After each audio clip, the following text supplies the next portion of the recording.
This free step-by-step video comes to you directly from Haynes. You can complete more than 200 jobs on this vehicle when you purchase the complete Haynes online manual at haynes.com. Battery renewal.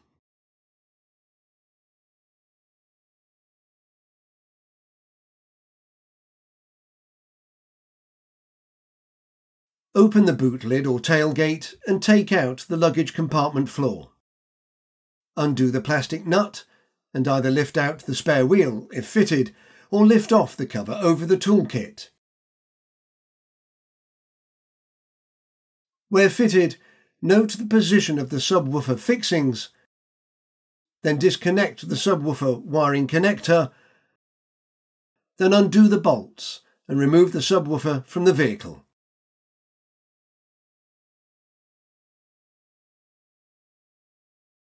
Lift out the toolkit or the jack from the battery location, then remove the holder.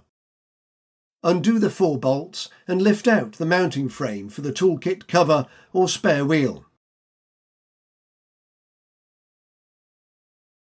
Release the 2 catches and remove the cover that sits over the battery negative terminal. Loosen the clamp nut and disconnect the battery negative lead from the terminal. Then lift the plastic flap where fitted, loosen the clamp nut and disconnect the battery positive lead from the terminal. Unscrew the bolt from the battery retainer plate and lift out the plate and bolt. Then disconnect the vent pipe and remove the battery from the vehicle. Take care, it's heavy. Before fitting, clean any debris from the battery tray.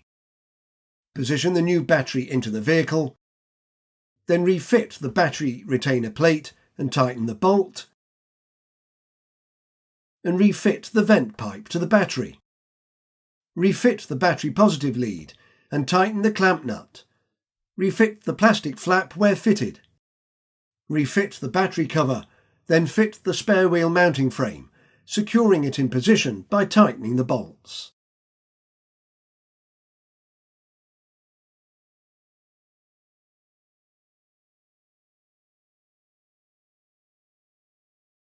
Fit the storage box and jack,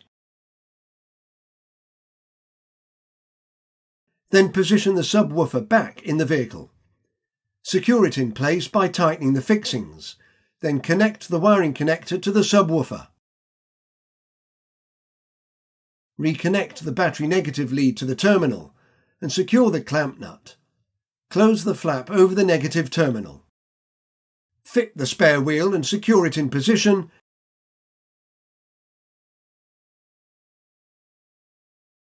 Then fit the floor panel back in place.